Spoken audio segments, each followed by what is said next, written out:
Profession ASMAT par l'UNSA. Profession ASMAT par l'UNSA. Profession ASMAT par l'UNSA. Profession ASMAT par l'UNSA. Profession ASMAT par l'UNSA. Bonjour, je m'appelle Catherine, je suis âgée de 58 ans, je suis assistante maternelle depuis 1996. Avant d'avoir mon agrément, j'étais préparatrice en pharmacie. C'était un métier assez difficile puisque l'établissement dans lequel je travaillais était ouvert 7 jours sur 7 et 24 heures sur 24. J'avais des horaires en décalé. Puis, lorsque j'ai eu ma fille, j'ai eu des problèmes pour la garde, surtout avec mes horaires. C'est à ce moment-là que j'ai décidé, en suivant les conseils d'une amie, de passer l'agrément d'assistante maternelle. Si j'ai passé le CAP, c'est que je pensais être capable de le faire. Il ne s'agit pas simplement d'aimer les enfants. Être assistante maternelle, c'est une vocation. Si on n'a pas de patience, ni de centre d'intérêt vers l'enfant, ce n'est pas la peine. Et donc aujourd'hui, ça fait presque 30 ans que je suis dans le métier et j'ai gardé en tout, tenez-vous bien, 74 enfants. Au début, j'ai jonglé entre la garde d'enfants à domicile durant la semaine et le samedi, je travaillais en pharmacie. Puis, pour des raisons de santé, j'ai dû m'arrêter une année complète. J'ai eu un cancer de la thyroïde sur lequel j'ai pris le dessus. Mais quand c'est comme ça, on ne reçoit plus de paiement de la part des parents. L'assurance maladie prend le flambeau, mais entre les jours de carence et la perte d'un certain pourcentage, on voit totalement la différence. Hormis ces épisodes marquants de ma carrière, je dois dire que j'aime beaucoup mon métier. Ma principale motivation reste le côté affectif et humain que je partage avec les enfants. D'ailleurs, depuis 7 ans maintenant, je suis bénévole auprès de l'association Main dans la main à l'hôpital Necker. J'accompagne des bébés qui ont donc des maladies rénales au service néphrologie une fois par mois. Alors, je dois dire que j'ai l'impression d'être une auto-entrepreneuse puisque je gère mes contrats, mon administratif avec un salaire de cadre. Et oui, j'ai quand même des supérieurs qui sont des puéricultrices, mais sur le quotidien, je me gère seule. Je pense aussi qu'être assistante maternelle fait partie des rares métiers où l'on peut percevoir un salaire de cadre en ne l'étant pas, et ça me plaît. Il y a beaucoup d'évolutions dans le métier. On a une meilleure convention collective, on a des formations régulières. Maintenant, on a la médecine du travail. Et puis, les choses bougent beaucoup dans le domaine de l'éducation. Les mises à jour sont essentielles. Si je dois parler des points négatifs, car il y en a dans le quotidien, c'est au niveau de la relation avec les parents. Des problèmes liés au respect des horaires, des heures supplémentaires facturées et des cachotteries qui vont de choses simples à des choses qui peuvent mettre notre agrément en péril. J'ai eu un cas où un papa me dépose son enfant sans me prévenir que celui-ci a fait une chute le matin même. Je m'aperçois que l'enfant ne se comporte pas comme à son habitude. Il a vomi alors qu'il n'a pas de fièvre. Je contacte le service d'urgence, on va à l'hôpital et l'interne conclut à une chute. Je lui affirme que l'enfant n'est pas tombé et que les parents ne m'ont rien dit à ce propos. J'ai senti de la part de l'équipe médicale que c'était moi la coupable et qu'ils ne me croyaient pas.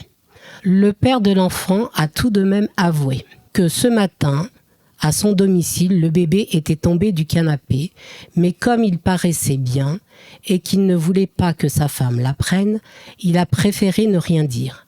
La chance que j'ai eue, c'est que le papa a été honnête. Il aurait pu garder le silence sur la vérité et j'aurais eu à assumer les conséquences de son acte. Ce sont des choses du quotidien et ça peut bousiller une carrière entière. Je pense que les 5 dernières années ont été les plus difficiles. Les puéricultrices sont de plus en plus dures. Les périodes de renouvellement d'agrément sont source de stress. Le créneau nous est imposé. On doit à la fois gérer les enfants alors que la venue d'étrangères peut les perturber. Répondre aux questions qui nous sont posées, parfois mettre en place des ateliers à leur demande. Et si tout n'est pas nickel, on peut perdre son agrément, par exemple, passer de 3 à 2 enfants. Et le manque de transparence des parents sur le fait qu'on est considéré comme des moyens de garde temporaires en attendant la place en crèche me pèse aussi. Si les choses sont dites dès le départ, c'est mieux pour tout le monde. Mais malheureusement, c'est de moins en moins le cas. Les points à améliorer, selon moi, c'est d'abord que les syndicats soient plus à l'écoute. J'ai parfois la sensation qu'ils ne sont pas tout à fait au fait de la réalité du métier. Faire quelque chose concernant la sévérité des puéricultrices et parfois des abus de pouvoir qu'elles peuvent faire subir. Et je déplore que la ministre de la Famille n'agisse pas beaucoup en faveur des assistantes maternelles. Et c'est bien dommage, car c'est un merveilleux métier. Merci de m'avoir écouté.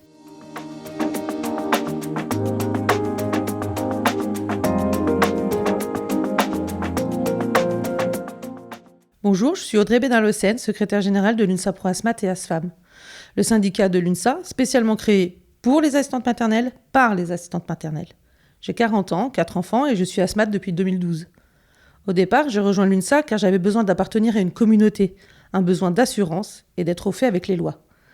Il me fallait avoir les bonnes réponses en ce qui concerne mes droits et mes devoirs et que ces informations soient surtout à jour. Notre devise, c'est avec vous, pour vous, mais pas sans vous. J'ai rejoint l'UNSA en 2013 en tant qu'adhérente, puis l'année suivante, j'ai été élue déléguée syndicale des Landes et de la Gironde. Ensuite, j'ai été chargée de développement et communication ainsi que trésorière, et 10 ans plus tard, je suis passée secrétaire générale. J'ai toujours mon agrément, mais je ne suis plus en exercice. Mon activité principale aujourd'hui, c'est vous, c'est m'occuper de mes collègues. Pour répondre au témoignage de Catherine, comme beaucoup de femmes avant elle, elle est devenue assistante maternelle après un congé maternité ou parental. Elle s'y est intéressée après avoir été confrontée au besoin de faire garder son propre enfant dans un premier temps, puis elle y est restée. En effet, être assistante maternelle, c'est une vocation. C'est un métier à part entière, nous ne sommes pas gardiennes d'enfants. Et sans vocation, il n'y aurait pas de carrière longue. Beaucoup de personnes qui entrent dans la fonction y restent pour longtemps. Sans la vocation, il serait difficile de supporter l'envers du décor, les couches, le bruit, l'amplitude de 10 heures parfois, les maladies et j'en passe. Catherine soulève un point important sur la période de carence de 3 jours en cas d'arrêt maladie. Donc les parents employeurs ne versent pas de salaire sur ces 3 jours et il n'y a pas de subrogation non plus par la CPAM. Sauf, bien évidemment, pour les habitants d'Alsace-Moselle qui ont, eux, un régime différent. En réalité, et en cas de maladie, la CPAM commence à verser des indemnités journalières, IJ, à partir du 4e jour d'arrêt maladie et ceci à hauteur d'environ 50% du salaire. Il faut également savoir que les salariés du particulier employeur sont automatiquement inscrits à un organisme de prévoyance qui s'appelle l'IRSEM. Ils cotisent pour cela. Il incombe en revanche aux salariés de créer son espace personnel avec son numéro de sécurité sociale pour pouvoir accéder aux services et, dans notre cas, pour bénéficier de la prévoyance. Cette prévoyance, c'est sous condition bien sûr, mais pour les arrêts maladie de plus de 8 jours, la perte de salaire reste quand même modérée. Catherine nous parle aussi de salaire de cadre. Je prends l'information avec des pincettes, puisqu'il est vrai que nous sommes libres de choisir notre taux horaire. Si on a un agrément pour 4 et qu'on a 4 enfants par semaine à 5 € de l'heure, oui, effectivement, on a la possibilité de dégager un gros salaire. Mais en réalité, ce n'est pas le cas pour la plupart des asthmates. Mais le tout, c'est de savoir se vendre. Comme le souligne Catherine, le métier évolue. Et oui, il y a eu des avancées sur la convention collective. Avant, il y avait une convention pour les salariés du particulier employeur et une convention à part pour les assistantes maternelles. On a pu fusionner les deux et faire ce qu'on appelle une convention collective convergée. Dans cette convention collective, il y a un socle salarié du particulier employeur, un socle assistante maternelle et un socle commun. Ce qui a permis aux assistantes maternelles d'avoir plus de droits, notamment le droit à la médecine du travail depuis le 2 janvier 2025. Il était temps.